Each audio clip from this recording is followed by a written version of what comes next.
pastores fundadores y presidentes de la iglesia Full Life, que hoy son anfitriones y van a estar aquí en el micrófono caliente también. Así que vamos a aprovechar para recibir un poco de su experiencia y de su historia, pero quiero darles una instrucción rápidamente a ustedes para que este tiempo sea también efectivo en sus vidas o en sus ministerios. Muchas cosas que se dicen aquí obviamente están enfatizando lo que tiene que ver con la vida de la iglesia, pero estoy convencido que hay principios que van a funcionar en el ministerio, en la familia, en la empresa. Así que el que realmente tenga hambre y sed se va a ir muy equipado y con muchos principios e instrucciones. Adicionalmente a eso va a aparecer un número en pantalla a través del cual usted va a poder participar. ¿De qué forma? Usted va a enviar su pregunta para que nosotros la tengamos en cuenta y ellos puedan responder algunas inquietudes que puedan nacer esta noche a partir de nuestra conversación. Así que simplemente usted va enviando ahí sus preguntas y nosotros vamos a tomar un tiempo al final para responder algunas de ellas. ¿Cómo están, pastores? Bueno, muy contentos de estar acá con ustedes.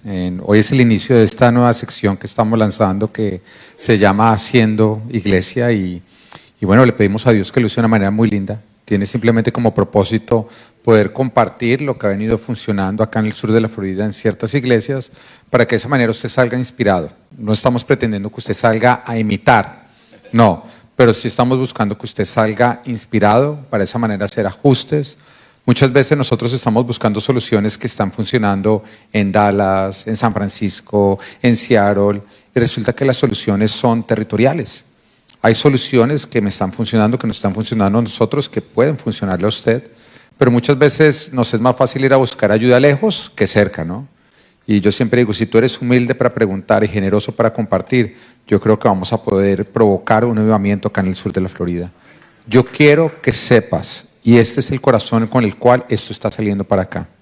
Nosotros queremos que tu iglesia crezca. Yo creo que si tu iglesia crece, todas las iglesias crecen. Yo no creo que si una iglesia cierra, esos miembros van a llegar a esta iglesia. No, la iglesia más grande es la de las personas que no se congregan. Yo no creo que si tu iglesia crece, la mía va a crecer menos. No, yo creo que un avivamiento es cuando todas las iglesias están creciendo y el Espíritu Santo de Dios está moviendo tanto los inconversos que todas las iglesias se van a llenar. Y es justamente lo que estamos buscando en esta sección, provocar ese avivamiento y que estemos completamente unidos. Muchas gracias por esta introducción. Cuando yo entro a la iglesia Full Life, yo siento una iglesia saludable. Y me gustaría saber cómo fueron esos primeros pasos. Vamos a estar viendo en pantalla algunas imágenes claves que han captado lo que representan estos 10 años de ustedes como iglesia. Pero me gustaría saber cómo arrancaron y qué fue clave para que en este tiempo ustedes puedan tener una iglesia que nosotros percibimos es muy saludable. Bueno, qué rico estar acá. Antes de contestar la pregunta, me honra estar rodeada de aprendices. Todos estamos en ese proceso de aprendiz, ¿no? Cuando como pastores perdemos eso, creo que lo hemos perdido todo. Siempre podemos aprender algo y siempre también estamos listos también para compartir lo que hemos aprendido. Entonces ese era mi input y así me siento, como un aprendiz y deseosa de compartir hoy con personas que quieren aprender. Bueno, estos foticos muestran cómo arrancó Full Life. Arrancamos en nuestra casa, en nuestro apartamento. Ahí como pueden ver. Hace 10 años arrancamos allá en ese apartamento. Este año vamos a cumplir 11 años. Aquí nos pueden ver si este era nuestro apartamento. Y no sé si alcanzan a notar, por ejemplo, que tenemos sillas plegables. Y yo pienso que uno de los detalles que es como que formaron la iglesia es siempre hacerlo bien. Siempre hacerlo bien porque lo hacemos para Dios. Entonces, así siempre empezamos, diciendo, no vamos a... Yo me acuerdo que yo decía a los servidores, a los que empezamos, no vamos a jugar a que somos la iglesia, nosotros ya somos la iglesia de Jesús. No importa el número, importa siempre la disposición de nuestro corazón de darle a Dios lo mejor, de ser excelentes en lo que hacemos, cuanto seamos. Y así empezó Full Life, con ese principio. Entonces montábamos todo, organizábamos todo. Recuerdo que con los niños siempre excelencia, porque es para Dios. Entonces esas son cosas que me acuerdo que empezamos. Empezamos en nuestro apartamento, que es la parte de arriba. Después de eso pasamos a un community center que quedaba en Hallandale, que pueden ver en esta pantalla ya, donde arrancamos en un salón más o menos para 100 personas. A los pocos meses ya habíamos superado ese número, entonces nos tocó irnos al salón más grande. Después de esto pasamos a tener un local, que lo vemos en esta pantalla, donde teníamos un templo para 200 personas. Y en el 2019 compramos este edificio. Acá podemos ver la obra del edificio cómo está. Y ya pues estuvimos trabajando a lo largo de la pandemia, estuvimos construyendo todo el edificio que usted encuentra. Este edificio fue construido en plena pandemia. En plena pandemia nosotros pagábamos arriendo en el otro lugar, mortgage en este lugar y además construíamos, ¿no? Toda la gloria para Dios. Siempre uno le dice a Dios, bueno Señor, que sea facilito, y Él dice, ¿para que no me necesites? No, que sea difícil.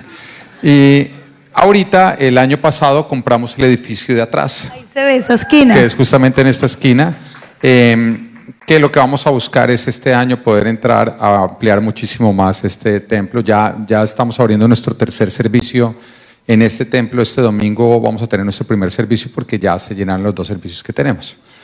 Ahora, tú preguntabas cuál fue el inicio. Hace poco vino un pastor amigo, americano, y él me preguntaba exactamente lo mismo. Me dijo, ¿qué hicieron ustedes para que creciera la iglesia? Y cuando me hizo esa pregunta, a mí me corchó, ¿no? Como que y me dijo, si no sabes qué los hizo crecer, ¿cómo lo vas a cuidar? Y esa pregunta me puso a pensar. Y él me dijo, Pedro, vete al inicio. O sea, no pienses qué estás haciendo para que crezca. Piensa qué hicieron desde el principio. Entonces eso me llevó a nuestro apartamento. Y ahí en el apartamento, cuando apenas estábamos planeando, éramos 12 personas, fue donde todo arrancó en forma. Lo primero que nosotros tuvimos, que yo creo que fue supremamente clave, fue una autoridad. Mire, no tiene sentido que yo le diga a otros que necesitan un pastor cuando yo no necesito un pastor. No tiene sentido que yo le espere que otros respeten mi autoridad cuando yo no tengo una autoridad.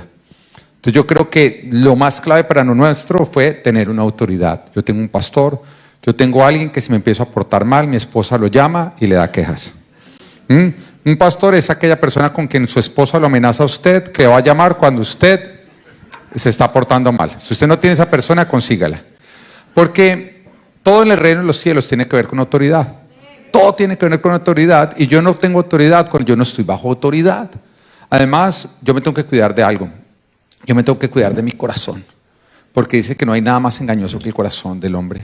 Y yo me doy cuenta que aquellas personas que no tienen autoridad normalmente siguen nobleza, lo que el corazón les dice, no lo que Dios les está diciendo.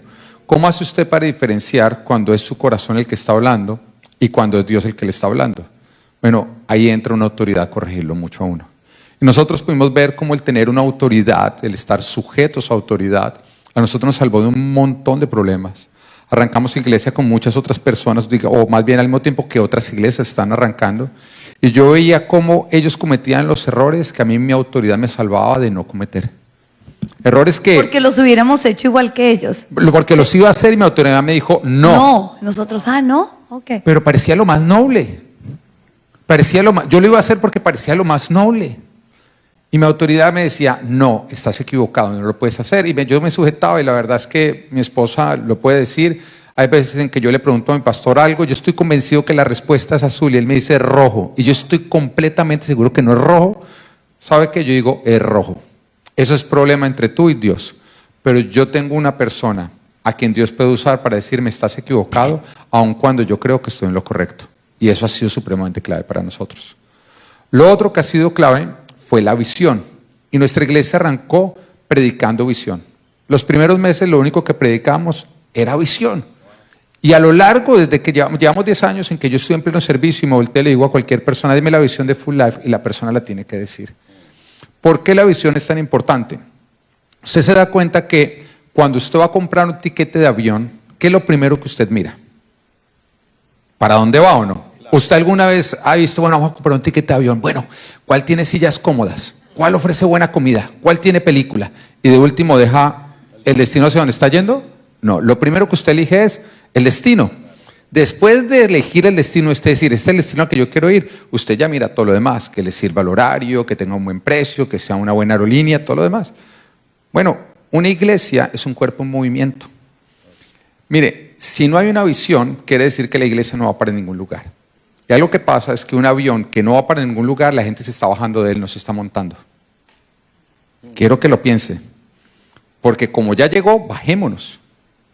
La visión hace que las personas no se sientan perdidas. Mire, algunos de ustedes han montado un avión que se retrasa al despegue y usted está esperando que despegue. Usted está en la misma silla que está sentado mientras que el avión está volando. Pero a pesar de eso, la gente no está tranquila, sino está incómoda, se está parando, se está moviendo, está buscando qué hacer. ¿Por qué? Porque nosotros fuimos diseñados para necesitar movimiento, ir hacia algún lugar. Y cuando nosotros sentimos que estamos yendo hacia un lugar, es como que nos relajamos. Y yo he encontrado que las iglesias que no tienen visión, que quiero aclarar lo que significa visión, visión es hacia dónde usted está yendo y tiene que ser dada por Dios. Ahorita voy para eso. Pero me he dado cuenta que las iglesias que no tienen visión están llenando todo de programas. ¿Por qué? Porque como no van a ningún lugar, están entreteniendo a las personas. Pero cuando usted va hacia una visión ahí clara, usted empieza a elegir qué programas tiene porque usted necesita saber. Pero a mí me traen un programa, yo digo, eso no ayuda para cumplir la visión. Yo ese programa no va, porque nosotros vamos en una dirección específica. La gente está más tranquila, no hay una búsqueda de programas porque estamos yendo en un lugar. Ahora, ¿de dónde saca usted la visión? La visión se la da Dios. Bíblicamente hablando, Dios no apoya personas sino visiones. A lo que me refiero es que si Noé, en lugar de construir un arca, se hubiera puesto a hacer un zoológico, ¿usted cree que Dios le hubiera apoyado eso? No. Si Moisés, en lugar de libertar al pueblo y llevarlo a la tierra prometida, se hubiera puesto a hacer otra cosa diferente, ¿Dios lo hubiera apoyado? No. Porque Dios da visiones y Él apoya visiones. Entonces, lo primero, nosotros teníamos una autoridad, buscamos una visión a donde Dios nos quiere llevar como iglesia, y una vez que Dios nos la entregó, empezamos a predicarla a todo el mundo para que todos nuestros miembros lo entendieran. De hecho, nuestro curso Nuevos... No es la visión o sea, nosotros como pastores la ejecutamos, el liderazgo la ejecuta, pero todo el mundo se apropia de la visión y la idea es que esa visión se haga personal en la vida de todas las personas. Entonces, aunque es un propósito colectivo como iglesia, también se convierte en un propósito personal. Y ahí es cuando se genera lo más lindo, que es el sentido de identidad y de pertenencia con tu propia iglesia. Tú ya no, lo que hacen los pastores no, y evita mucha crítica, evita tantas cosas, porque ya esto es tuyo. Dios está formando algo en ti. Cuando tú me preguntabas todo eso, yo digo, la idea de nosotros construir iglesias es que mientras que lo hacemos, estamos siendo construidos nosotros. Entonces, cuando tú piensas en la visión, yo pienso en la visión que Dios le dio a Full Life, yo digo, wow, es lo que Dios quiere hacer en mi vida, en mi matrimonio, en mis hijos y por lo tanto en todas las ovejas. Entonces, creo que cuando entendemos lo que realmente es la visión, vamos a ir a buscarla. Porque nos pasa que a veces les preguntamos a amigos pastores, bueno, ¿y cuál es la visión de tu iglesia? Y no tienen claro qué es la visión. La mayoría, la verdad, no saben ni qué es visión. No saben lo que es una visión o tienen una visión que ya se alcanzó. Entonces, creo que eso ha sido supremamente clave, lo de tener autoridad. Quiero enfatizar un poco. Yo me doy cuenta que los pastores que no tienen autoridad, sus ovejas no se sujetan a ellos, sino están sobre ellos. ¿Por qué? Porque como lo ven descuidado, lo quieren cuidar. Y tú necesitas autoridad para cuidar a alguien. A lo que yo me refiero es que si yo te voy a cuidar a tu hijo, pero tú me dices, pero usted no le va a dar órdenes, él no le va a responder a usted, ¿yo lo podría cuidar? No, necesitamos autoridad para cuidar. Entonces, cuando las ovejas que aman mucho a su pastor lo ven sin pastor, en ese momento lo ven desprotegido y lo quieren cuidar, entonces se convierten como autoridad, le empiezan a decir todo lo que debe hacer y lo que no debe hacer, porque lo ven desprotegidos. Pero cuando lo ven que tienen una autoridad, dicen como que, bueno, se sienten ellos mismos seguros y ven a su pastor seguro. La visión nuestra es reflejar la huella de Jesús en todas las áreas de nuestra vida. Entonces lo que nosotros buscamos es identificar los diferentes principios bíblicos que ayudan a que una persona esté en orden en cada área de su vida para que de esa manera haya bendición. Y nosotros constantemente lo estamos haciendo, pero entonces todas las prédicas tienen que ser enfocadas hacia eso. Nosotros no predicamos, acá en Full Life no se predica acerca de la séptima trompeta, lo que va a significar. Y si usted lo hace, está bien, ¿ok? Si esa es la visión que Dios le dio, si le dio una iglesia profética que habla sobre los últimos tiempos y todo, a nosotros lo que nos lleva es organizar la gente para que de esa manera se refleje Jesús en las 5 áreas de su vida. Entonces tienen que ser cosas que pueden salir a aplicar. Nosotros le enseñamos cómo tener un buen matrimonio, cómo elegir amistades, cómo manejar sus finanzas, cómo hacer que éstas se multipliquen, cómo resolver conflicto. Cosas que en el día a día se tienen que vivir a aplicar y que cuando una persona las empieza a aplicar, empieza a impactarse su familia, su sociedad y entonces puede ir a los lugares de mayor necesidad. Entonces, yo lo pienso así. Cuando una persona se vuelve cristiana, si la persona su vida es desorganizada, pero aparte de eso, ahora se la pasa en una iglesia, sus familiares no creyentes se alegran de que esa persona está yendo a esa iglesia. No, dicen, no, ahora lo que faltaba, se la pasa metido en una iglesia, pero sigue siendo un desastre. Pero cuando la persona empieza a ir a una iglesia y empieza a organizarse en todas las áreas de su vida y su familia ve un cambio, en ese momento ellos mismos quieren ir a esa iglesia. Esa es nuestra visión, organizar la gente para que de esa manera se impacte la familia, se impacte la sociedad y podamos ser usados por Dios para ir a los lugares de mayor necesidad. Y es lo que constantemente nosotros estamos inculcando en las personas, inspirando. Entonces cada vez que me llegan con un nuevo programa, pastor, ¿que por qué no hacemos esto? Está súper, ven y miramos a ver si encaja en la visión. No, no encaja, hacia allá no vamos. Y una vez uno se quita un montón de problemas. La visión es como el filtro, o sea, lo que no pasa por la visión, tenemos claridad de que Dios no nos lo mandó a hacer a nosotros y entendemos que nuestra visión no es mejor que la de otros, no, es algo que Dios le entrega a esta porción, como a este rebaño. La visión de ustedes es supremamente valiosa, todas, porque todos constituimos el reino. Lo importante es que donde Dios nos plantó, tengamos claro nuestra visión y nos casemos con ella y la llevemos a cabo, porque recordemos, la visión no es la visión del pastor, ¿es de quién? Es de Dios y nosotros la defendemos, nosotros tenemos la responsabilidad de defenderla, de llevarla a cabo, de cuidarla, pero y es bueno aclararlo, no es que esta sea la mejor, no, todas las visiones dadas por Dios son espectaculares y todos necesitamos los unos a los otros. Lo que sí es importante es que nosotros la identifiquemos, sepamos Dios a qué nos llamó, a qué nos llamó y seamos fieles con ese llamado. Pienso que la fidelidad es lo que nos trae también multiplicación. A mí me edifica mucho lo que están compartiendo, porque claro, nosotros como pastores estamos rodeados de personas que pueden tener muy buenas ideas y uno como pastor puede fácilmente entrar como en competencia. O sea, si Fulay hace esto, porque Arde lo tiene que hacer también. Entonces empezamos quizás a tratar de hacer lo que otros hacen, pero lo que estoy entendiendo y aprendiendo es que tenemos que enfocarnos en lo que Dios nos llamó a hacer, alineados a la visión que Él nos entregó. Y eso nos va a ahorrar mucho trabajo y va a evitar que hagamos cosas y perdamos el tiempo. Me encanta como lo dices, como recalcular, ¿no? Pienso que esta noche para todos, incluyéndonos, bueno, Dios, ¿tú qué nos mandaste a hacer? Ah, ok, y esto es lo que tenemos que levantar un equipo ahora para ir a hacerlo juntos, porque creo que es el segundo, otra cosa que el Señor nos regaló y que creo que ha sido clave en el crecimiento de Full Life, es levantar un equipo. Sí. Lo que tú decías, que preguntarle de la visión es supremamente clave, porque la visión nunca viene del pueblo. No, la visión viene de Dios y se comunica al pueblo. Y Dios la da. Y vaya, piensa cualquier personaje bíblico. Dios da una visión que le tomaba toda su vida llevarla a cumplir. Porque algunos también tienen una visión que la cumplieron ahí mismo y ahora que ya llegamos, ya llegó el avión, entonces se baja todo el mundo. Tiene que ser algo que continuamente se está alcanzando. Ahora, otro tema que también siempre manejamos fue la excelencia.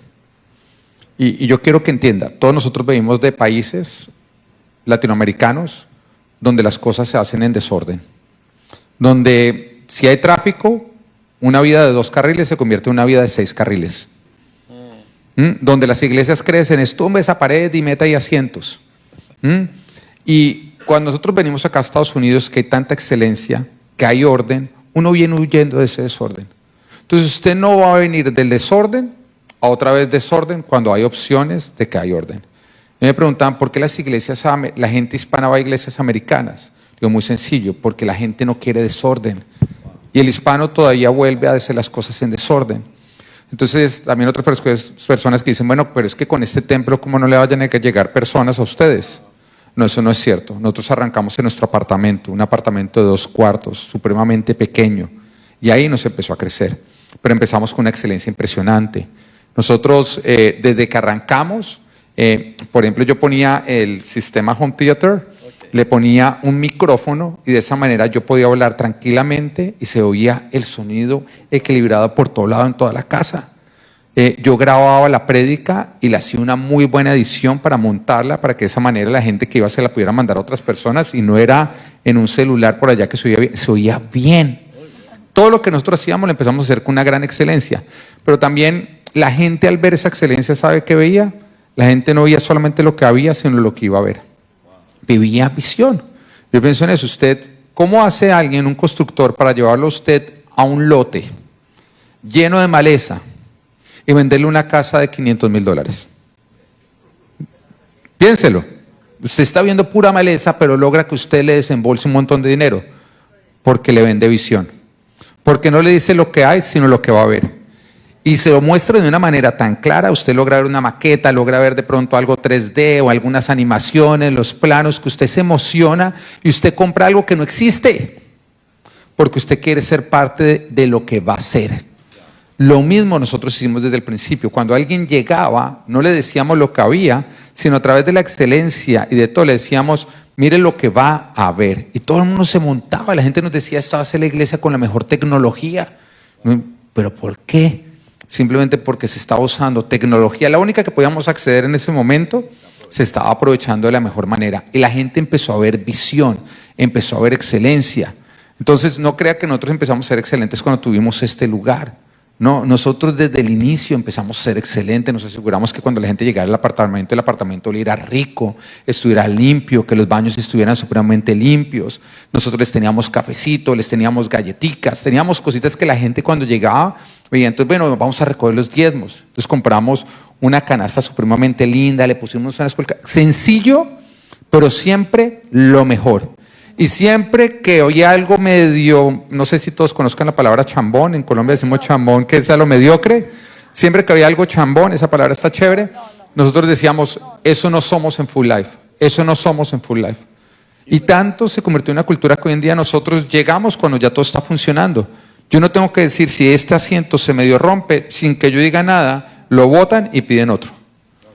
Porque ya estamos acostumbrados a que tiene que haber excelencia en todo lo que hacemos.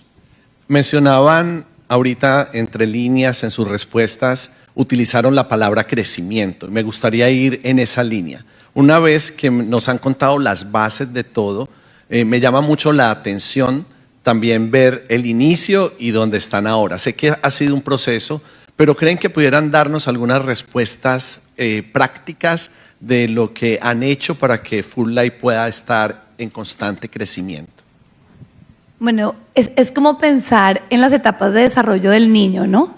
Y es nosotros entender que si estamos creciendo nos tenemos que adaptar a la nueva etapa en la que estamos. Y eso implica que nosotros como pastores estemos dispuestos a cambiar. Estemos dispuestos a, como empecé diciendo hoy, a aprender. Porque no nos podemos quedar con cosas que nos gustaban, pero que ya por el tamaño de la iglesia no pueden seguir funcionando. Entonces les doy un ejemplo. Al principio nosotros nos reuníamos con el liderazgo todos los domingos y era un momento muy especial. Mi esposo, el pastor, tiene un carácter muy agradable, entonces nos hacía reír, era un tiempo de mucho como compartir, pero llegó un momento en que ya eran 2 servicios, eso era cuando ya teníamos rentado aquí, teníamos que suprimir ese espacio y teníamos que entonces que crecer. Y entonces es estar dispuestos a irnos moviendo como pastores con el tamaño de la iglesia. Entonces es lo mismo que con un niño. El niño bebé llora y uno le da de comer, pero si ya tienes un niño de 15 años que llora, pues ya se malcrió, ¿no? Entonces pienso que como pastores, estar conectados con Dios nos permite a nosotros también movilizarnos a cambios. Yo, por ejemplo, recuerdo que todo mi equipo, el grupo de mujeres que yo tengo, que son mi equipo, yo a cada una de ellas les hice su proceso de sanidad interior, 1 a 1. Mínimo 15 sesiones me dedicaba con cada una. Y cuando ya nos tuvimos que replantear, ya llegaba tanta gente y para nosotros es un pilar es sanar los procesos de sanidad interior. Me acuerdo que el pastor dice, ya no más vamos 1 a 1, vamos a abrir ahora un seminario grande. Y entra uno, no, yo, tienes, y me acuerdo que en una oportunidad me quise saltar ya el proceso y me fue pésimo. Me peleé con la señora y todo, o sea, de verdad. Me tocó decirle, discúlpame, fue terrible. Y cuando salgo y le comento al pastor, me dice, tú misma te acabas de saltar un proceso que ya está establecido en la iglesia. Entonces, cuando nosotros crecemos, establecemos procesos y nosotros mismos nos tenemos que sujetar a ellos y cambiar. Entonces, yo ya no hago procesos uno a uno y tengo que creer en el nuevo proceso. Ahora, ¿cómo se hacen? Se llenan acá, yo vengo y dicto mi paso y tengo que amar lo que ahora Dios nos manda a hacer por el tamaño de la iglesia. Sí. Yo creo que siempre son 4 etapas que tienen que estar ocurriendo en la iglesia. La primera de ellas es sanar. Su iglesia tiene que sanar. Cuando la gente llega a su iglesia, independiente si no conocía al Señor y se está convirtiendo, si está llegando a otras iglesias, llega enferma. Llega mal en su matrimonio, llega mal financieramente, llega mal en sus relaciones, llega mal de diferentes maneras. Entonces, lo primero que tiene que entrar uno es a sanar al que llegó. Porque el herido hiere, el sano sana. Entonces, si usted lo deja herido, eso se le convierte a usted no en una iglesia, sino en un cementerio, donde todos están enfermos, donde no se sabe quién está peor. Entonces, nosotros siempre desarrollamos lo que hacemos, siempre cuando llega una persona, el mismo, sanémoslo. Y tenemos nuestro proceso de sanidad que mi esposa lo cuenta, que en esa época era 1 a 1, hoy en día lo hacemos grupalmente, ha venido cambiando, porque, y acá quiero hacer un paréntesis, si usted no está dispuesto a cambiar, usted no está dispuesto a crecer. Porque algo que no cambia es algo que muere. Y Dios constantemente nos hace a nosotros, esto sirvió ya no más, ahora renuévate. Y uno no quiere, pero usted no puede llegar a ser una iglesia grande comportándose como una iglesia pequeña. Usted tiene que crecer con la iglesia. Entonces, sanar, lo primero que nosotros empezamos a hacer es sanar a las personas. Si llegaban de otra iglesia, nosotros vamos a cerrar este ciclo y vamos a empezar un nuevo ciclo. Vas a entrar sano y sanábamos. Después de eso que sanábamos empieza un discipulado, que es nosotros ser que, como lo decía Marcos Brunet, me encanta, que es que la gente se parezca a Jesús. ¿Pero cómo? Pues con las herramientas. Pablo le decía, obedezcan, imítenme a mí como yo imito a Cristo. Pues yo lógicamente voy a enseñar que otros se parezcan a Jesús en lo que yo mismo he aprendido a parecerme a Jesús. Entonces empezamos a discipular a las personas y lógicamente con todo lo que es la visión. Inmediatamente después los empezamos a enviar. Nosotros usamos la gente desde el principio. Usted tiene que servir. Porque cuando la gente empieza a servir, descubre dones, talentos, hace amistades, desarrolla un sentido de pertenencia del lugar. Cuando se le toca mover una silla, limpiar, mire, le puede costar, pero usted hace que usted valore ese lugar y lo sienta propio. En una casa ajena a usted no le toca lavar los platos, en la suya le toca. Entonces eso lo hace sentir que es su casa. Y una vez que la persona empieza a servir y se ve todo ese cambio, viene el alcanzar, que muchos dirían primero alcanzar. No. Yo creo que el alcanzar viene después. ¿Por qué? Porque realmente ¿quién pare ovejas? Las ovejas. ¿Quiénes son los que dan a luz ovejas? Las ovejas. Cuando usted tiene una oveja que llegó, es sanada, es discipulada, se pone a servir, su vida empieza a cambiar tanto que empieza a producir otras ovejas. Es la gente que más le produce a usted ovejas. Entonces ellos la empiezan a hacer. Mire, yo le voy a ser sincero, la gente acá no llega por mí, por nosotros los pastores. Normalmente la gente, ¿sabe quién viene? La gente nueva que está llegando, que está siendo sanada, discipulada. Esos son los que producen todos los nuevos creyentes. Y es gente que está supremamente avivada. Uno muchas veces se casa con el que allá lleva un montón de tiempo. Voy a decir, ese es mejor que se vaya. ¿Usted se acuerda que la palabra de Dios habla que el que da mucho fruto que hacen lo podan? ¿Sabe qué significa la poda? Que la parte más extrema de las ramas, que es la más antigua, la que más ama el árbol, ya no da fruto, pero se come toda la savia, toda la vida del árbol, afectando las nuevas ramas. Entonces lo que se hace es que se corta y en ese momento se destruye bien la savia. Una persona que está avivada y está dando fruto, usted no le tiene que decir, ella sale y cuenta. Es como cuando usted ve una película buenísima, sale y cuenta a todo el mundo, no, veas esta película. Y todos sus amigos le empiezan a ver por lo que usted está diciendo. Una persona que está feliz en su iglesia empieza a hacerlo, empieza a traer personas nuevas. Alguien que allá lleva mucho tiempo en la iglesia, que no está produciendo frutos, ¿sabe qué hace? Daña el ambiente, se chupa la vida, le ve todos los errores, afecta, empieza a pagar los que están avivados.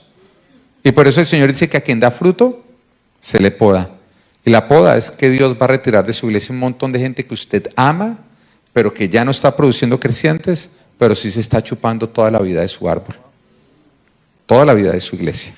Entonces, esos serían, digamos, las 4 etapas. Los procesos son sanar, discipular, servir y alcanzar. Entre discipular lo hacemos muy también llegando, por ejemplo, una de las primeras cosas que Dios me dijo a mí es, usa a tu esposa y abran ya un ministerio de mujeres. Estamos en el apartamento. Yo le dije a ella, tienes que abrir ya el ministerio de mujeres. Y ella al principio fue como, no, yo, ábrelo ya. Y ella siempre ha sido una mujer supremamente sujeta. Y ella fue, lo puso y empezó a crecer la iglesia porque las mujeres empezaron a llegar. Yo creo que esta iglesia de los mayores crecimientos han sido resultado de la mujer. Y al día de hoy el ministerio de ella de mujeres es una vez al mes y se llena el templo. Se llena el templo una vez al mes. Entonces, creo que eso ha sido supremamente clave. Discipular los niños. Nosotros no cuidamos niños. Nosotros discipulamos niños, les enseñamos, porque los niños saben que, decía Daniela Calvetti, decía que no hay Espíritu Santo Junior. Los niños nacen con la misma necesidad de Dios que usted y yo. Entonces nosotros les presentamos a Dios. Ellos necesitan un Padre espiritual. Ellos necesitan a Jesucristo. Ellos necesitan al Espíritu Santo. Nosotros les enseñamos. Esos niños se apasionan. Se embriagan del Espíritu. Tenemos niños emborrachados del Espíritu Santo. Mi hijo Natán profetiza y tiene 8 años. Entonces nosotros llevamos, entonces muchas veces son los niños los que traen a los papás. ¿Quién? O sea, enamorados de Dios. Entonces discipulamos a ellos, discipulamos a los jóvenes, discipulamos a cada, digamos que a todas las personas que Dios nos está dando acá, las estamos discipulando. Yo ahí quisiera, por ejemplo, agregar algo, y es honrar y darle las gracias a Dios y a mi esposo por darle lugar a la mujer. Porque cuando él me dijo, no, dale, anímate, empecemos un grupo, lo que él estaba viendo era creer en lo que Dios, también el depósito que yo tenía. Y hay veces es triste ver que los pastores no creen en el depósito de la mujer. Y bien sabemos que un hombre transforma muchas cosas, pero una mujer es como la que decide en qué iglesia quedarse. Entonces, cuando una mujer encuentra amigas y sabe que sus hijos están seguros, trae al esposo.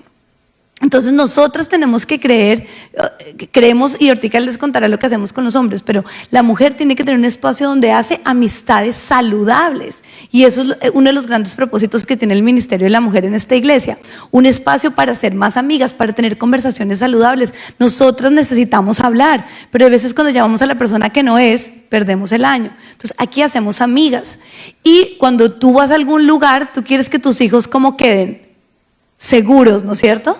Pero además de todo, entonces lo que el Señor a mí me regaló con el Ministerio de los Niños es, nuestros hijos van a la escuela de lunes a viernes. Por favor, la iglesia no es una escuela dominical, es una iglesia. Y yo me daba cuenta en el crecimiento que la mayor carencia que tenían muchas iglesias cuando compartía con pastoras era los servidores de iglesia infantil. Así que yo empecé a clamarle al Señor, y esto te lo regalo para que tu iglesia infantil crezca. Lo primero que tienes que hacer es traerle propósito a los servidores de la iglesia infantil. Ellos son pastores, ellos están pastoreando niños. Entonces cuando tú les dices, no, a cuidar niños, pues ¿quién va a querer ir a cuidar niños un domingo? Pero cuando tú les dices, vamos a pastorear a la próxima generación, nosotros tenemos 5 barcas, tenemos más de 150 servidores en iglesia infantil. Quiere decir que nosotros un servidor, o sea, un pastor de niños, nosotros los llamamos salvavidas. Ellos creen que están salvando vidas, ellos no vienen a cuidar niños, y su chaleco dice salvo vidas. Ellos sirven cada 5 domingos. ¿Por qué? Porque nosotros sabemos lo que les implica estar allá, sabemos que salen rendidos. Pero lo que le quiero decir con esto es, nos hemos multiplicado ¿en qué? En pastores de niños.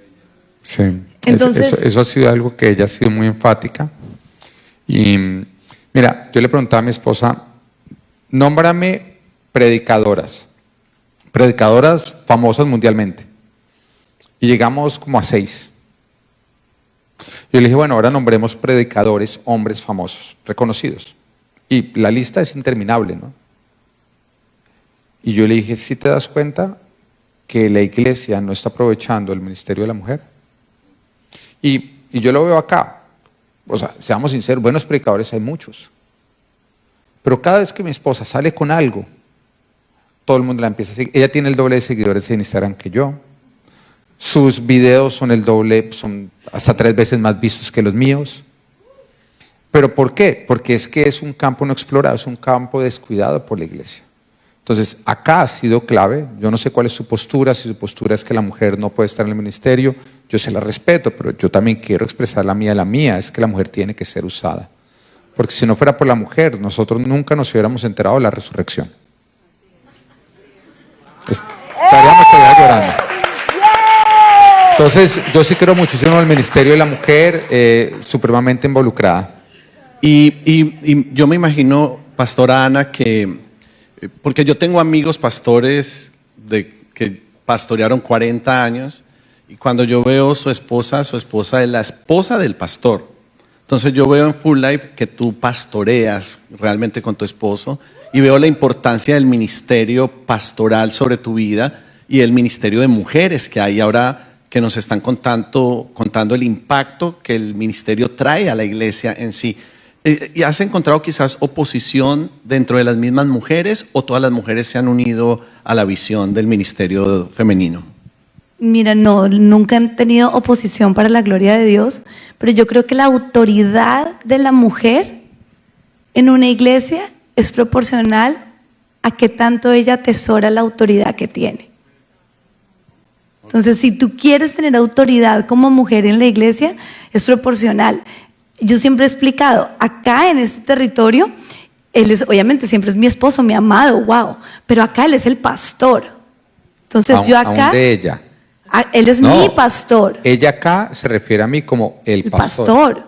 No somos copastores, no copastoreamos. La autoridad no fue dividida en dos.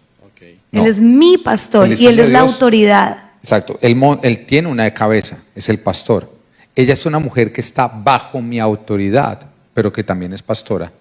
Entonces, acá cuando Dios me dice algo a mí, no se discute si sí o si no. Dios me dijo, y ella es la primera en decir, el pastor dijo, vamos. Entonces, cuando ella está modelando eso, lo que ella tiene es que las mujeres de la iglesia le dicen, ay, a mí me encantaría ser tan sujeta como tú. Le estoy diciendo sinceramente lo que ocurre. Ella es una mujer 100% sujeta, y por eso Dios le ha dado una unción impresionante. Para la gloria de Dios, cuando nosotros empezamos a ver que el ministerio de la mujer empezó a crecer tanto, ahí nació un lema que es: adórnate existe porque Full Life existe. Y yo siempre lo digo, nosotros no somos mujeres aquí solas que nos mandamos solas. Este es un ministerio acobijado por una iglesia. ¿Sí me entiendes? Entonces nunca andamos solitas ahí mandándonos, no. Y yo siempre digo, atesora a tu pastor. Ama a tu esposo, pero atesora a tu pastor. Yo no hay un solo domingo que yo no me siente a recibir. Y yo pienso que cuando Dios nos da a nosotros el privilegio de sentarnos en primera fila, es porque toda la gente que está atrás está mirándonos. Y nosotros no hacemos las cosas porque nos miren, pero nosotros sí somos modelos a seguir en ese sentido. Y yo digo genuinamente, yo necesito, como todo el mundo, mi prédica de los domingos y la palabra que Dios tiene para mí, y en este caso utiliza a mi esposo. Entonces yo pienso que la mujer, para nosotros, el Señor nos empodera y nos llena de autoridad. Nosotros tenemos que asegurarnos de estar bajo autoridad. Muy bien. Ya están las bases, quedaron súper claras. Entonces ya una vez que empiezan a crecer, yo quisiera saber cómo es ese rompimiento de los 100, de los 200, de los 500, de pasar a un tercer servicio. Imagínense este auditorio un domingo lleno 2 veces y ahora ir por el tercero. Es la gloria de Dios. ¿Cómo trabajan ese rompimiento de barreras en el camino? Bueno, todos los que estudian el crecimiento de las iglesias han identificado ciertas barreras donde las iglesias se frenan. Y las barreras son 100 personas, después 250, después 500, 1000. 5.000 y 10.000.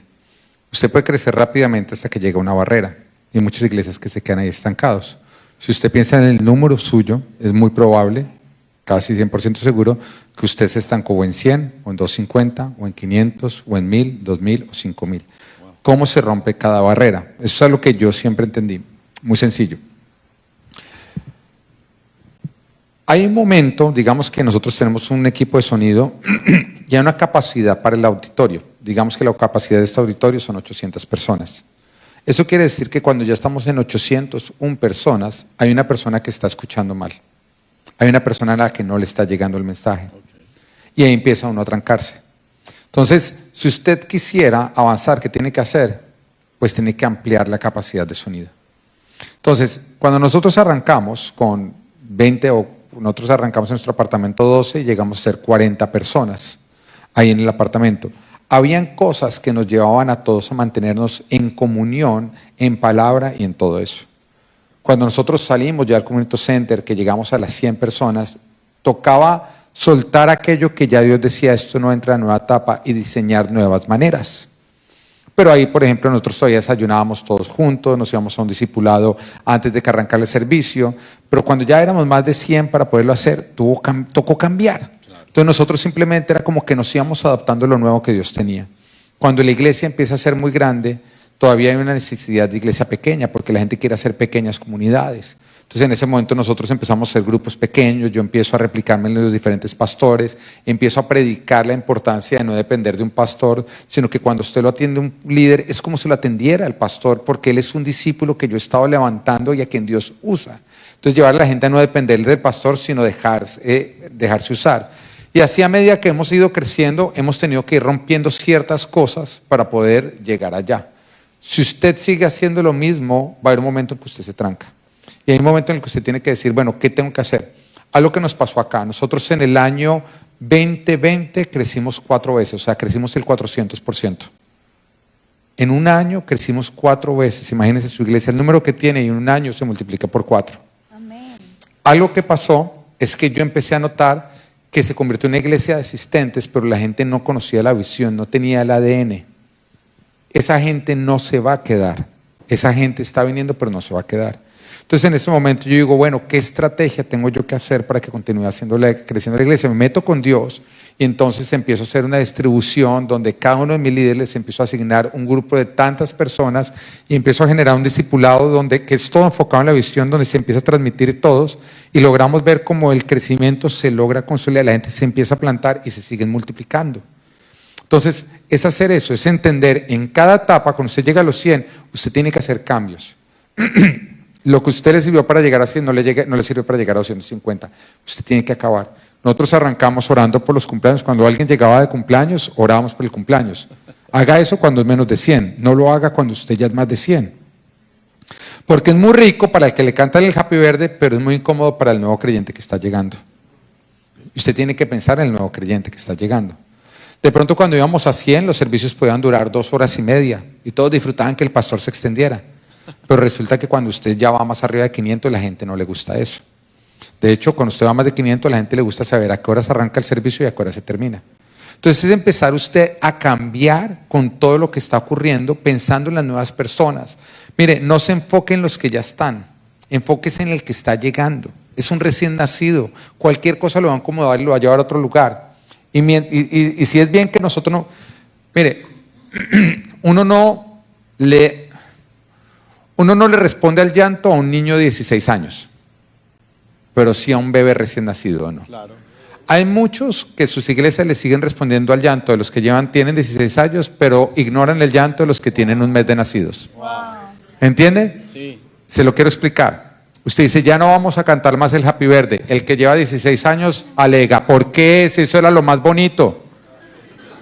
Pero el que tiene un mes dice, no me aguanto esto. Que tiene un mes, es un recién nacido. Usted sabe que cuando uno iba a una iglesia, uno iba, mejor dicho, el diablo a tratarlo de convencer a uno de razones por las cuales usted no debía quedarse. Claro. Mientras que esa persona desarrolla una madurez, usted lo tiene que cuidar como un bebé. O sea, el Señor lo dice, ¿qué es? Es un corderito. Entonces tenemos que apacentarlo como un corderito, tenemos que cuidarlo como un corderito. Entonces no apaciente las ovejas, sino los corderos. De los pequeños, esos cuídelos, esos aliméntelos. Y esos cambios tienen que empezar a darse. Cada vez tiene que ser más dinámico. Y creo que eso nos ayudó a romper las barreras de crecimiento. En este momento nosotros estamos superando cerca de las 2,000 personas. O sea, ya superamos la barrera de las 2,000 personas. Y ha sido así, no enamorándonos de lo que era, sino más bien acabando programas que sirven en un momento, pero ya no tienen por qué servir. Ya no tienen por qué servir. Al principio los pastores hacían todo. Sí. Y a medida que el tiempo va pasando y van creciendo, entonces se empieza a delegar. Cada vez menos. Un buen líder es el que trabaja para quedarse sin trabajo. Muy bien. Siempre todo lo que yo he hecho, yo he buscado a quién delegárselo. Siempre todo lo que yo he hecho, yo he buscado a quién delegárselo. Excepto buscar la presencia de Dios y la palabra para la iglesia. Eso es, o sea, mi tiempo de oración, mi estudio de la palabra, eso yo no lo delego. Todo lo demás, 100% de todo lo demás, siempre he buscado. Yo lo hago y después lo delego. Yo lo hago y después lo delego. Y aún, por ejemplo, hemos arrancado unos nuevos programas, ahorita vamos a arrancar un taller de padres y mi esposa cogió y me dijo, yo lo quiero. Y yo le dije, no. ¿Por qué? Porque si tú te enfocas en la tarea, dejamos de pensar en la visión, de a dónde Dios nos está llevando. ¿Entiendes? ¿A dónde está llevando? Eso es como, yo tengo una persona acá que él tiene una empresa de pintura. Entonces, el problema es que él se va a pintar. Entonces yo le dije a él, tú no puedes pintar. ¿Por qué? Porque una persona que pinta, llega un momento en que lo ve todo pintado, ya deja de ver los parches. Porque de tanto mirar a la pared, deja de ver los errores. Yo le dije, tú tienes que supervisar. El supervisor no puede estar enfocado en el coso para poder ver así la visión de lo que está ocurriendo y poder hacer cambios. Entonces nosotros como pastores que estamos mirando, supervisando toda la obra, no nos podemos ocupar en pequeñas cosas, sino que tenemos que estarlas delegando y eso ayuda a que la iglesia vaya creciendo. Pero yo también ahí quiero agregar que es algo muy lindo que me ha enseñado mi pastor, o sea, que yo siempre le he visto a él y que él siempre me ha dicho pero siempre lo hacemos nosotros. O sea, todo lo que mandamos a hacer, siempre lo hemos hecho nosotros primero. O sea, yo también en todo lo que hoy en día delego en Adórnate, alguna vez me vieron a hacerlo a mí.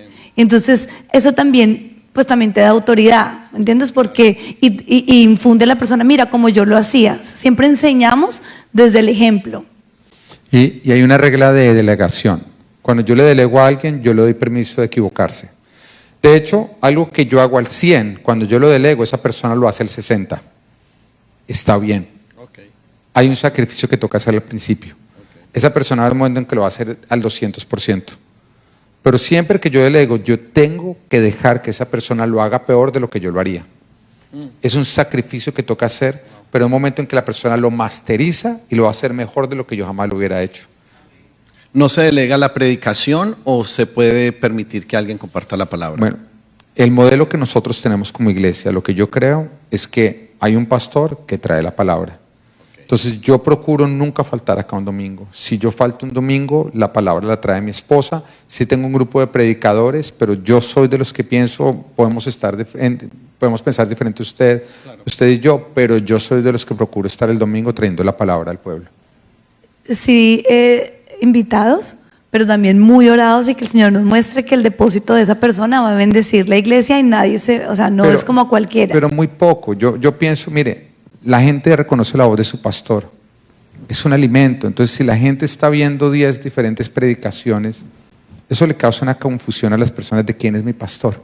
Entonces, yo sí creo que no se debe estar delegando eso. De vez en cuando invitados, personas que reemplacen, necesitamos a veces descansar. Pero mi postura es que el pastor es uno. La oportunidad, otros creyentes maduros, entonces la pueden tomar en el momento del discipulado. Nosotros, por ejemplo, delegamos lo que es la universidad. Yo la universidad no la dicto, salvo uno que otro curso que me gusta dictar. Los cursos de matrimonios, todo eso lo estamos delegando. Pero la palabra del domingo, que es como lo que está alimentando al pueblo como tal, nosotros procuramos no delegarlo. ¿Y sus discipulados son en grupos pequeños o generales? Arrancó siendo generales y después, cuando ya no pudo ser generales, nos pasamos al modelo grupo pequeño, pero una vez al mes yo reúno a todos los servidores y les doy una palabra. Entonces tenemos los dos modelos, grupo pequeño, donde cada persona identifica como que un líder que está pendiente de ellos, pero también una vez al mes estamos siendo discipulados por el pastor. ¿Tienen algún filtro con su liderazgo para probar si están listos, realmente son líderes útiles, fieles? ¿Alguna forma de poder Uno entender? solo, lealtad. Lealtad. Lealtad. A mí no me importa si es un teólogo, si se sabe la palabra de principio a fin, si viene, mejor dicho, es el sucesor de Billy Graham, si es leal. Si es leal, ya, se puede usar la persona. Creo que uno de los grandes desafíos como iglesia es el tema de los recursos. Me gustaría saber, porque para tener lo que tienen se necesitaron recursos. Entonces, ¿cuáles son las claves para multiplicar todo lo que Dios nos da? Bueno, lo que Dios te confía y tú no lo multiplicas, Dios te lo quita. Ese es el principio. Entonces, si tú quieres que Dios te confíe $1.000.000, no esperes que te llegue cuando tú no has sido fiel con $10. Desde el principio, nosotros con los recursos siempre fuimos supremamente juiciosos. Recurso que entraba, recurso que se registraba, que se presupuestaba cómo se iba a gastar y siempre tuvimos un ahorro mínimo del 30%.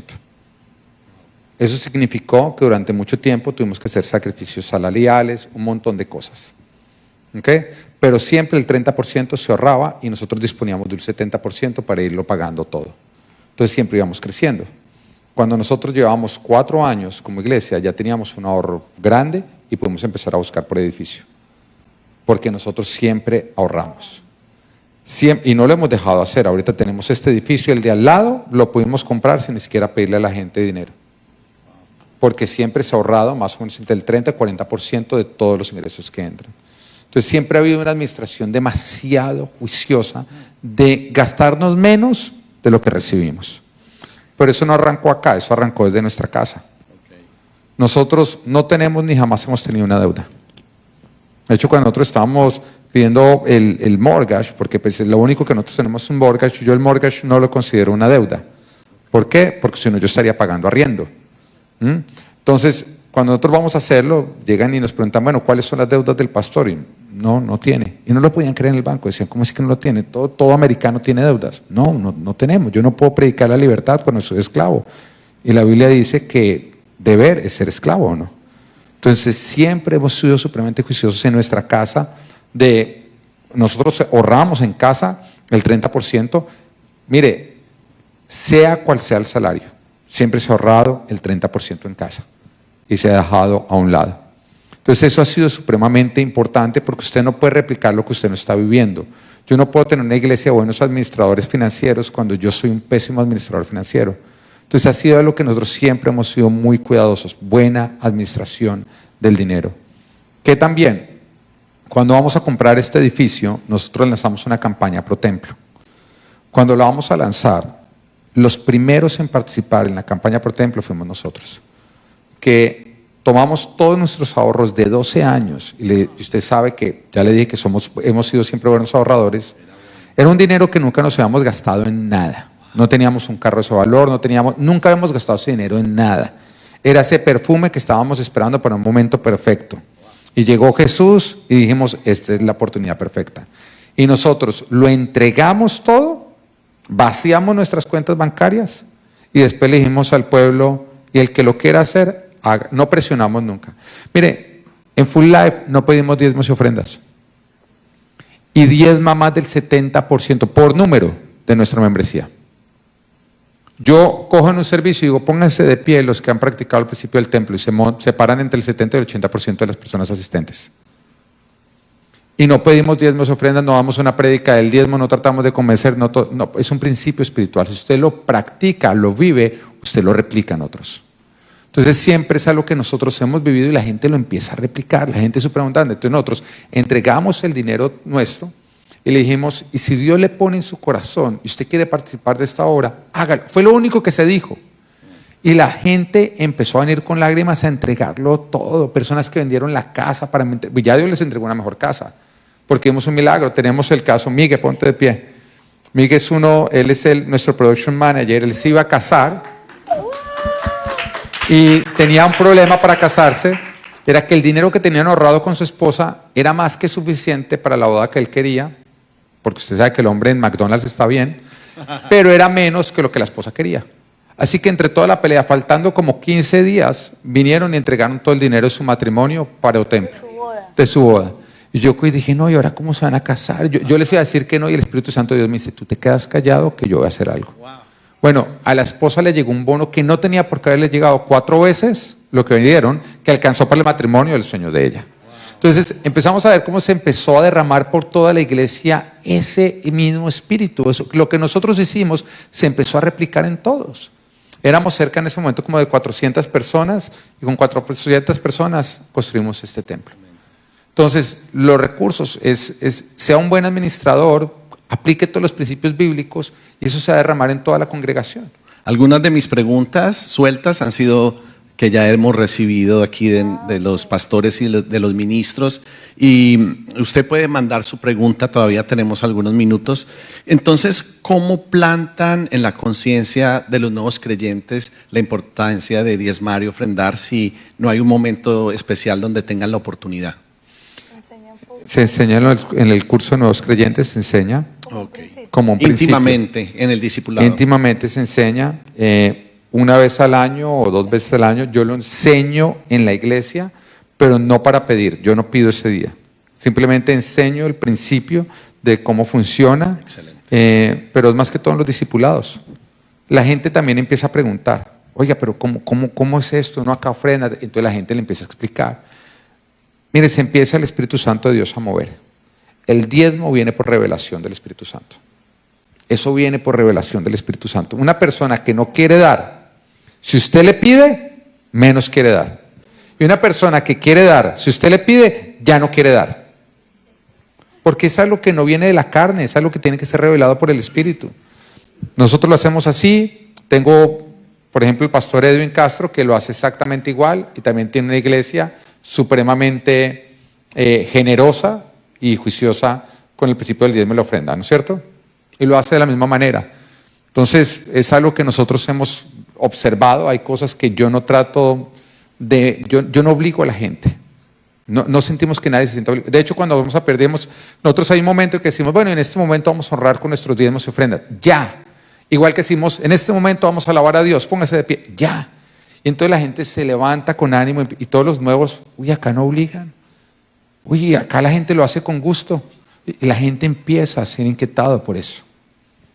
No pasamos canasta ni nada de eso. Simplemente decimos, en este momento vamos a honrar a Dios con nuestros diezmos y ofrendas. Ya. No pasamos canastas, nada de eso. La gente... Pasan a adorar a Dios. Mira, la gente va y se acerca. ¿Cómo hago para dar? Ah, no, allá hay unos buzones atrás. La gente busca. Y ocurre. Vuelvo y le digo, tenemos más del 70% de nuestra gente diezma y ofrenda. Hay un dicho que tú dices usualmente, no ordeñamos el ternero, algo por ahí. ¿Te has escuchado? Yo digo así. Cuando está creciendo la iglesia, digo, si tú tratas de ordeñar a un ternero, le dañas las tetillas. Entonces nosotros dejamos crecer la iglesia antes de sacarle leche. Todo era dado simplemente para que la iglesia fuera creciendo. Porque si tú quieres alimentarte de un ternero, te toca sacrificar el ternero. Y yo veo que es el error de muchas personas que cuando la iglesia no ha crecido le empiezan a pedir financieramente, y lo que hacen es sacrificar el ternero. Déjelo crecer. Al principio el ternero no se le pide, se le da. Y hay un momento en que ya se convierte en vaca y empieza a darle leche manteniéndose con vida. Nosotros hicimos eso. Entonces, es algo que nosotros tenemos entre todos los empleados de Full Life. Todos los empleados de Full Life siempre pagamos un precio de decir, mire, nuestros salarios vamos a hacer un sacrificio como familia. Nuestros salarios van a ser bastante cortos porque la iglesia tiene que crecer. Y lo hicimos así por mucho tiempo y ya llegó el momento en que la iglesia pudo a todos ubicarnos bien. También lo voy a ser sincero. Yo creo que el llamado a ser pastores no es de ser millonarios. Yo no creo eso. Yo la verdad, le voy a decir algo, yo no puedo ser el más rico de esta iglesia. Podría hacerlo, pero no estoy dispuesto a hacerlo. Pero tampoco puedo ser el más pobre. Claro. Yo creo que el pastor debe estar en la mitad para alcanzar al rico y alcanzar al pobre. Qué precioso. Para tener los problemas de ambos. Wow. Debe ubicarse en la mitad. Y es lo que es la visión mía. Yo veo hombres de Dios que son llenos de dinero, yo los admiro, todo, pero yo decido a quién me quiero parecer. No critico a otros, pero yo decido a quién me quiero parecer. ¿Ok? Esa es mi postura. Excelente. Sí, gloria a Dios. Un estilo de vida sobrio. Sí, prudente. Para mí, la prudencia es correcta. Sea prudente. Sea prudente con ciertas cosas. Yo creo que la prudencia es buena. Yo digo, bueno, yo tengo un Chevrolet, no tengo un Audi, no tengo nada de esas cosas. Para mí es prudencia. Yo no soy consciente de quién me está viendo en la calle. Muy bien. Okay. Que en la ciudad de la apariencia vuelva la esencia. Sí. Eso está bueno. Desde tu perspectiva y por lo que el Señor les ha permitido vivir y madurar y como iglesia crecer, ¿qué crees que es lo que más puede afectar a otras iglesias que impiden entonces ese crecimiento? Yo creo que yo he visto una mala administración de recursos, es muy común, que se administra muy mal el dinero. Entonces la iglesia se sacrifica el ternero. También creo que en falta de visión, la iglesia no va para ningún lugar, entonces se empieza a llenar de diferentes programas tratando de hacer, o miran los que se están llegando y copian todo lo de ellos, los programas, pero acuérdense que el programa debe ayudar a alcanzar la visión. Entonces el programa de otro a usted no le sirve si usted no tiene esa misma visión, entonces empiezan a llenarse de programas. Y entonces ahora este de jóvenes, y ahora este de niños, y este para los adolescentes, y para las madres, pero para las madres solteras, para la que tiene un hijo, para la que tiene dos hijos, empiezan a llenarse y agotan la iglesia. Entonces este hace algo en Instagram, yo también lo hago, entonces yo también en YouTube, y se empiezan a llenar de cosas simplemente porque no hay una visión. También veo un problema que hay de falta de autoridad, los pastores no quieren sujetarse a autoridad, muchas veces por una mala experiencia que tuvieron con una autoridad pasada. Entonces dicen, no, porque ese fue un autoritario, pero yo le pregunto, ¿cómo se le llama a una persona que es autoridad y no responde a autoridad? ¿Dictador o no? Claro. Porque es alguien que lo que él diga va. Entonces yo digo, muchas veces usted se convierte en lo que usted más teme o en lo que usted más critica. Entonces yo creo que es importante, si nosotros decimos que otros necesitan pastores, todos necesitamos un pastor, necesitamos ser cuidados, es una provisión de Dios.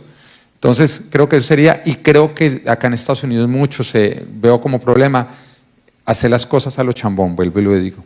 La gente huyó de esos países nuestros, del desorden, ellos no van a ir acá al desorden cuando hay tantas opciones de orden. Entonces no importa el tamaño de nuestras iglesias, tiene que mostrarse excelencia, tiene que ser lindo, tiene que oler rico, tiene que haber una buena experiencia. Lo mejor de esto es que quisiera también, sí, por favor. me permites agregar una más ahí, que además se la escucho mucho también al pastor Frank, y es la falta de liderazgo. Nosotros tenemos que desarrollarnos también en nuestra capacidad de liderar a otros. Y noto que es algo que resaltan mucho cuando hemos tenido invitados. Dicen, wow, qué equipo tan lindo. Pero cuando tú para llegar a algún lugar necesitas un equipo, pero el equipo lo formas tú. O sea, el trabajo que implica estar ahí discipulando gente. Entonces pienso que necesitamos también equiparnos en liderazgo. Con mi esposo nosotros apartamos una vez al año donde invertimos en nuestra manera de crecer como líderes y vamos a personas que nos mentoreen y aprender recursos y maneras, porque el arte de liderar es un arte y tenemos que aprenderla. Muy bien, si esta conversación, han hablado tanto de visión, despierta de alguna manera en nosotros una conciencia de reevaluar. ¿Cuál creen que debería ser el paso? Si nosotros tenemos estamos indecisos si nuestra visión es correcta, ¿cuál es la manera de revisarla para poder avanzar correctamente? Ayuno. Bueno, la visión la da Dios. Entonces yo a un pastor que no tiene una visión le diría, métase en un ayuno solo, no entre con el pueblo. Entre solo, métase con Dios solo. Porque yo creo que hay mucho pastor que escucha mucho al pueblo y que escucha poco a Dios. Y sin darnos cuenta nos convertimos en un Aarón que respondía a las demandas del pueblo. Le daba al pueblo lo que el pueblo le pedía, entonces ¿qué le hacía? Le edificaba cerros de oro. Moisés no estaba ahí metido, él se metía con Dios y no le daba al pueblo lo que el pueblo quería, sino lo que el pueblo necesitaba. Entonces yo creo que el pastor se debe meter con Dios, hágase un ayuno de 40 días, busca a Dios, Señor, para dónde va, y la visión se la va a dar Dios. Si es de Dios, no va a cambiar nunca en la historia de él. Mientras que exista Full Life, la visión de Full Life va a ser la misma, o si no fue Dios el que la dio. Claro. Va a ser la misma. Entonces, una vez que el pastor recibe la visión, la comunica al pueblo. Dios nos llamó a esto, y acabe con todos los programas, y a partir de la visión empieza a levantar todo lo que va a ayudar a alcanzar la visión. Además a desgastar menos. Mire, yo entendí que lejos no se llega haciendo mucho, sino siendo preciso en lo que hacemos. Usted alguna vez, yo me puse a pensar en una época, yo dije, hay planes, hay proyectos que no nacieron de Dios, nacieron en mí. Y Dios me los ha apoyado. Pero hay otros que no nacieron en mí, nacieron en Dios. Y cuando yo los hago es como un pequeño impulso y eso da un fruto impresionante. Los míos, Dios me apoya, pero no es igual. Pero los de Él, yo lo hago y hay un fruto impresionante. Hay un momento en que yo dije, ¿sabe qué? Yo voy a dejar de traerle proyectos a Dios. Yo voy a hacer nada más lo que Él me diga y el resto del tiempo, ¿sabe qué hago? Disfruto a mi esposa, disfruto a mis hijos, disfruto mi tiempo libre. Yo soy una persona que necesito disfrutar la vida. Entonces me gusta irme a jugar golf, me gusta ir a montar bicicleta, me gusta meterme en la piscina con mis hijos, me gusta pasarla rico. ¿Cómo logro alcanzar? ¿Cómo logro tener tiempo para eso? Muy sencillo. Yo nada más hago lo que Dios me diga que yo hago. Yo dejo de inventar. Si Dios me dice lo hago. Y con solo eso, bueno, Dios nos ha bendecido de una manera impresionante. Entonces no es el mucho hacer, es ser preciso en lo que tenemos que hacer. Preguntas rápidas que me llegaron ahora, ya terminamos con esto. Cuando el pastor está comenzando la iglesia, ¿cómo logra que las personas se puedan involucrar si apenas están arrancando? ¿Cómo convencer a esa gente para que sirvan? Bueno, yo creo que predicando visión. Lo primero que yo digo a una persona que está arrancando de ceros, el grupo que usted tiene, empiécele a predicar visión, a dónde va la iglesia. Y la gente se empieza a contagiar de visión y empiéceles a decir en ese momento que, sí, empiéceles a entregar algo. ¿Usted canta? No. Bueno, cante. O sea, ¿qué hace uno? La primera etapa es sobreviva. La primera etapa es sobreviva. Y la gente termina descubriendo dones y talentos que ni se imaginaba que tenía. Entonces al principio yo creo que tiene que ver eso. Nosotros tenemos una iglesia hija en Las Carolinas, enviamos al pastor, él llegó a un lugar donde no conocía a nadie. Entonces él me dice, bueno, ¿cómo arranco? Y yo, pon una fecha y abres. Me dijo, ¿quién me va a llegar? Yo, pon una fecha y abre. Y él cogió y puso una fecha, abrió, creyó que iba a cerrar a los 5 minutos y le llegaron 2 personas, ¿no? 2 personas le llegaron, Dios se los envió. Y desde entonces no le dejaba. ¿Una de esas qué? Una de esas llegó llegó por nosotros, que nosotros anunciamos y Dios se lo utilizó para llegar. Después de eso no dejaba llegar gente nueva ningún domingo. Y ahorita acaban de cumplir 2 años. Entonces la iglesia ha crecido, todo. Pero entonces ahora viene el tema de que yo le digo, siempre que tú llegas, impárteles visión y diles, tú llegaste acá para ayudarnos a alcanzarla. Ponlos a servir en algo. Y constantemente nosotros decimos, el que no sirve, no, sirve. Ponemos a todo el mundo a servir. Decíamos mucho eso, el que no sirve, no sirve. Mire, Entonces, también lo voy a decir la gente algo. se activaba a servir. Usted no va a lograr que se quede todo el mundo en su iglesia. Decida quiénes se quedan. El que no sirve. El que no sirve, no sirve. Como no se va a quedar todo el mundo en su iglesia, decide quiénes usted quiere que se queden. Internamente, en cuanto a los departamentos o ministerios, uno de los pastores quiere saber más o menos la estructura interna de la iglesia Full Life. La estructura interna, bueno, nosotros tenemos un equipo administrativo que es independiente. Yo no manejo la administración de la iglesia, pero la administración de la iglesia me rinde cuentas a mí. Y siempre, a mí todas las semanas me están entregando ¿cómo se llama? Un informe de diezmos sin nombres. ¿Por qué? Porque yo cuando miro a alguien no quiero pensar si diezma o no diezma, ni cuánto diezma. No, o sea, todos tenemos una carne acá. Entonces yo prefiero que la carne no sepa. Entonces yo prefiero acercarme a todo el mundo de la misma manera. Entonces simplemente me dan un informe de diezmos dividido en cuántos, para yo saber que la iglesia no está dependiendo de un solo diezmador. Y de esa forma me lo entrega. El equipo administrativo a mí me rinde informes, tanto semanales como mensuales, y después lógicamente cierre anual por todo lo que está haciendo. Aparte de eso, pues siempre, yo soy el pastor, tengo un board administrativo que está compuesto de mi pastor, su administrador, nuestra gerente, mi esposa y yo. Y ese board, aparte de eso, tengo mis ancianos, que son mis líderes de ministerio, que cada vez que yo voy a tomar una decisión, yo lo hablo con ellos, no para que ellos me autoricen, sino para que oremos juntos y el Señor nos ponga el mismo espíritu. Si alguno de ellos dice, pastor, no me suena esto, yo voy a frenar, vamos a seguir orando hasta que Dios nos ponga en un mismo espíritu. Eso para mí es supremamente importante. Aunque la autoridad está en el pastor sabe que hace uso de toda la gente que Dios le está dando. Y cada uno de mis líderes de ministerio está a cargo de su ministerio, nadie está por encima de nadie. Mi esposa está a cargo de mujeres, el de alabanza está a cargo de alabanza, el que está en el parqueadero está a cargo de parqueadero, el que está joven está a cargo de jóvenes, y cada uno simplemente se mueve dentro de su propia área con libertad dentro de la autorización que tiene. Si se va a salir, a mí me dice, si no, yo lo dejo desarrollarse y todo eso. Entonces ese es más o menos como el organigrama que nosotros estamos teniendo. Parece que quieren que seas un poco vulnerable. Esta es la última pregunta. Si recuerdas alguna instrucción que recibiste de tu autoridad que no ejecutaste y después de pronto viste la consecuencia. Yo siempre he sido muy obediente, ¿no? Yo sí recuerdo instrucciones que me ha dado que yo no he estado de acuerdo y le he dicho, no estoy de acuerdo, pero lo voy a hacer. Y lo hago y veo los beneficios. Okay. ¿Quiere que le cuente una? Bueno, una vez estábamos peleando, mi esposa Pero y yo. entonces esto es matrimonial. Pero es que Fue una es vez en que todos los me tocó campos. llevarlo donde el pastor. Una vez que me llevó donde el pastor me acusó. Pero también nos pasó una vez cuando íbamos a comprar local, que llegamos a un lugar que todos queríamos, toda la iglesia quería. Yo llamo a mi pastor, él se baja del carro, dice, este no es el lugar, se monta y se va. Y la realtor, venga, venga, frénelo, comenzamos. Y yo le dije, no, él dijo que ya no es el lugar. Me dolió en el alma, nos montamos y nos fuimos.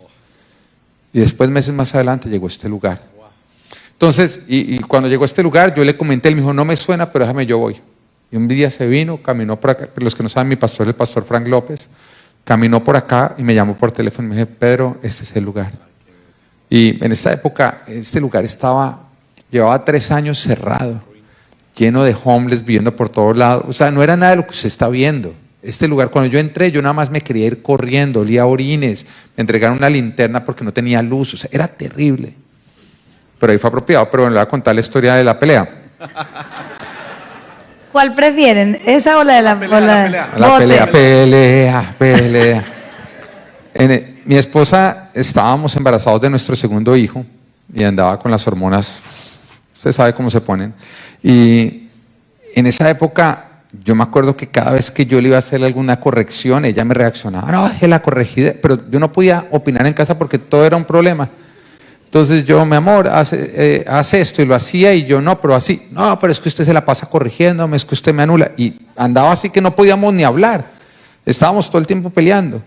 Y yo, pero ¿qué es lo que le está pasando? Entonces yo llamo a mi pastor para buscar en él apoyo, y pastor, no, pero es que no nos podemos hablar, llevamos días así que no, me dice, no, vengan los dos acá a mi oficina. Nos fuimos en carros separados, así de peleados estábamos, en carros separados. Que vean el nivel de la pelea. Y yo Carros voy separados.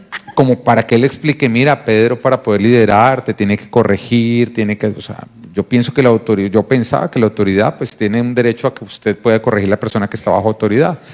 Entonces yo digo, no, pastor, no me deja corregir nada, me toca es quedarme callado. Y entonces él nos oye a los dos, y yo estoy esperando que él se voltee a decirle, Ana María, deja de molestar, deja de hacer la vida, valora a tu esposo, ya quisieran otras mujeres tener ese hombre tan comprometido, así, ¿no? Cuando de pronto se voltea y me mira, deja la corregidera. De hecho, desde que llegaste acá, la has corregido 5 veces. Así que te queda prohibido corregirla. De hecho, me dice así, ¿sabes qué? Te voy a dejar corregirla. 1 vez al año, así que escógela bien. Y yo la miré así, yo la vi a ella con esa cara de felicidad, ¿no? Y yo le dije, así no se sonríe. No, mentira. Entonces yo la miré así, yo lo miré a él, y a mí me pareció tan poco acertada esa instrucción que él me estaba dando a mí. Yo le dije a él, ¿sabes qué? Esto no tiene ningún sentido, pero yo me voy a sujetar. Mire, yo creo que ha sido la mejor instrucción que yo he recibido en mi vida. Lo que yo no pude cambiar de ella a punta de corregirla, cuando dejé de corregirla, el Espíritu Santo de Dios la transformó. Nuestro matrimonio llegó a un nivel más arriba. Y hoy en día yo le enseño eso a los hombres, deje de corregirla, pues la puede corregir nada más 1 vez al año, y hace un efecto. Entonces, esa fue una de las tantas que...